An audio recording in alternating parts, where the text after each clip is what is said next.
Hello everyone. Hit combo Sathyan Anthikad Mohanlal കൂട്ടുകെട്ടിൽ പിറന്ന ഏറ്റവും പുതിയ മൂവി ഹൃദയപൂർവ്വത്തിൻ്റെ സ്പോയിലേഴ്സ് ഇല്ലാത്തൊരു റിവ്യൂ ആണ്. Myself Aswathi and welcome to my YouTube channel.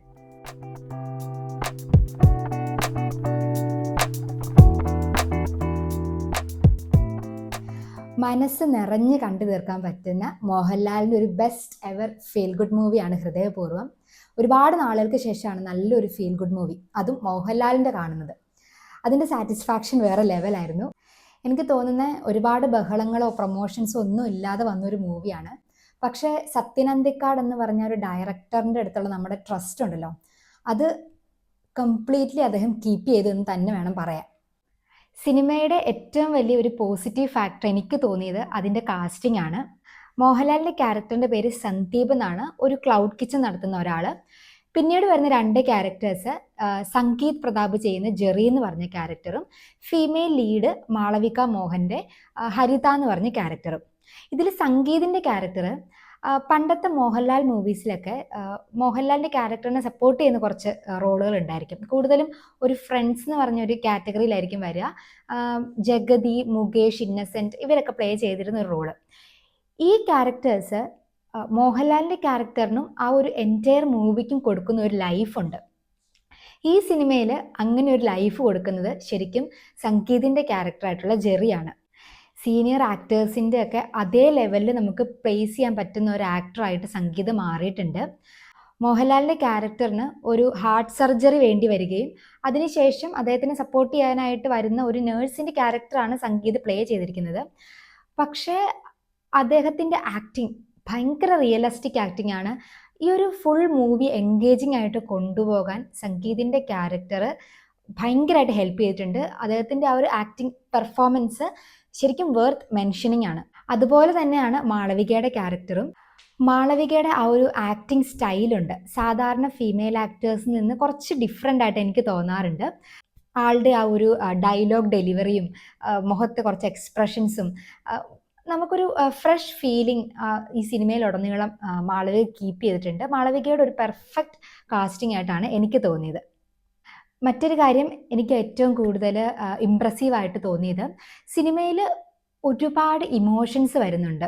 Humour ഉണ്ട്, സെൻറ്റിമെൻറ്റ്സ് ഉണ്ട്, ഹാപ്പിനെസ് ഉണ്ട്.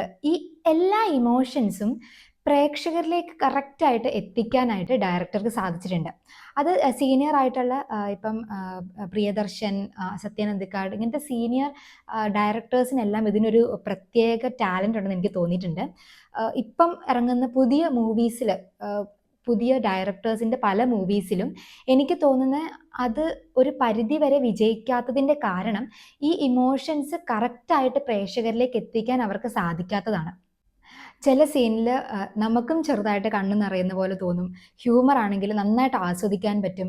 മൊത്തത്തിൽ എന്താണോ സ്ക്രീനിൽ കാണിക്കുന്നത് അത് കറക്റ്റായിട്ട് നമ്മളിലേക്ക് കൺവേ ആവുന്നുണ്ട്. അതുകൊണ്ട് തന്നെ സിനിമയിൽ ഉടനീളം നമുക്ക് ആ ഒരു എൻഗേജ് ചെയ്ത് ഇരിക്കാൻ പറ്റുന്നുണ്ട്. പക്ഷേ സെക്കൻഡ് ഹാഫിൽ ഒരു കുറച്ച് ഭാഗം ഒരു ലാഗായിട്ട് എനിക്ക് തോന്നി. അത് ഒരു പരിധി വരെ അക്സെപ്റ്റബിൾ ആണ്. കാരണം സിനിമയുടെ ആ ഒരു സ്റ്റോറി ലൈൻ പ്ലോട്ട് എന്ന് പറയുന്നത് വളരെ ചെറിയൊരു പ്ലോട്ടാണ്. പക്ഷേ ആ ഒരു ലാഗ് ഒരു രീതിയിലും സിനിമയുടെ ആ ഒരു എക്സ്പീരിയൻസിനെ ബാധിക്കുന്നില്ല. സിനിമയുടെ ആ ഒരു സ്റ്റോറി ലൈൻ പ്ലോട്ട് വളരെ ചെറുതായതുകൊണ്ട് മാത്രം തോന്നുന്ന ഒരു ലാഗാണ് ആ സെക്കൻഡ് ഹാഫിൽ കുറച്ച് നേരത്തേക്ക് മാത്രം. സിനിമ നല്ല എൻഗേജിങ് ആവാനായിട്ടുള്ള മറ്റൊരു കാരണം അത് നടക്കുന്നത് 2 ലൊക്കേഷൻസിലാണ്. ഈ ഒരു പാറ്റേൺ നമ്മൾ പല സിനിമകളിലും കൂടുതൽ ഫീൽ ഗുഡ് മൂവീസിലൊക്കെ കാണുന്ന ഒരു പാറ്റേൺ ആണ്. ഒരു പാർട്ട് കേരളത്തിലും മറ്റൊരു പാർട്ട് വേറെ ഏതെങ്കിലും ഒരു സ്ഥലത്തുമായിരിക്കും. ആ ഒരു സെയിം കാര്യം നമ്മൾ ഇതിലും ഈ ഒരു സിനിമയിലും ഉണ്ട്. പക്ഷെ നമുക്കൊരു ആവർത്തന വിരസതയൊന്നുമില്ല. വളരെ ഡിഫറെൻ്റ് ആയിട്ടുള്ള രീതിയിൽ തന്നെയാണ് മൊത്തത്തിൽ ചിത്രീകരിച്ചിരിക്കുന്നത്. 2-3 ആക്ടേഴ്സ് ക്യാമിയോ റോളിൽ വരുന്നുണ്ട്. പക്ഷെ അതിൽ ഒരു ആക്ടറിൻ്റെ എനിക്ക് അത്ര അപ്പീലിംഗ് ആയിട്ട് തോന്നിയില്ല. ടുവേർഡ്സ് ദ എൻഡ് ഒരു ഫീമെയിൽ ആക്ട്രസ് വരുന്നുണ്ട്, അത് രസമുണ്ടായിരുന്നു. പിന്നെ സിനിമയിൽ അത്ര ആവശ്യമില്ലാത്ത ഒരു 3 ക്യാരക്ടേഴ്സ് വരുന്നുണ്ട്. മോഹൻലാലിൻ്റെ വീട് വാടകയ്ക്ക് എടുത്തിരിക്കുന്ന ഒരു 3 ക്യാരക്ടേഴ്സിനെ കാണിക്കുന്നുണ്ട്. അത് ശരിക്കും മൂവിയിൽ ഉള്ളതും ഇല്ലാത്തതും പ്രത്യേകിച്ചൊരു മാറ്റമൊന്നും മൂവിയിൽ വരുത്തുന്നില്ല. 3 ബാച്ചിലേഴ്സ് അവർ ഒരു സിനിമ എടുക്കാനായിട്ട് എന്നാൽ വലിയ വിവരവും ബോധവും കഴിവൊന്നും ഇല്ലാത്തതായിട്ടാണ് ഫസ്റ്റ് ഹാഫിൽ കാണിക്കുന്നത്.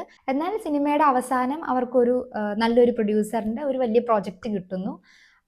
മോഹൻലാൽ സിനിമയിൽ ഒരു അനാഥനായിട്ടുള്ള ഒരു ക്യാരക്ടറാണ്. അപ്പോൾ അദ്ദേഹത്തിൻ്റെ ഒരു കൈൻഡ് ഹാർട്ടഡ്നെസ് കാണിക്കാൻ വേണ്ടി ഉള്ള ഒരു 3 ക്യാരക്ടേഴ്സായിട്ടാണ് എനിക്കത് തോന്നിയത്. അവരുടെ അഭിനയമൊക്കെ ഒട്ടും മോശമായിട്ടല്ല, നല്ല അഭിനയവും ഒക്കെയാണ്. പക്ഷെ ആ ക്യാരക്ടേഴ്സ് സിനിമയിൽ പ്രത്യേകിച്ച് വേറെ ഒന്നും ചെയ്യുന്നില്ല എന്ന് മാത്രമേ ഉള്ളൂ. മൊത്തത്തിൽ പറഞ്ഞാൽ നമ്മൾ കാണാൻ ആഗ്രഹിക്കുന്ന ഒരു മോഹൻലാൽ ചിത്രമാണ് ഹൃദയപൂർവ്വം. ഫാമിലി ആയിട്ട് പോയി കണ്ട് മനസ്സ് നിറഞ്ഞ് തിരിച്ചു വരാൻ പറ്റുന്ന ഒരു നല്ല feel good movie. Do watch it. നിങ്ങളുടെ അഭിപ്രായം കമൻസിൽ രേഖപ്പെടുത്തുമല്ലോ. വീഡിയോ ഇഷ്ടപ്പെട്ടെങ്കിൽ സബ്സ്ക്രൈബ് ചെയ്യുക. Bye bye.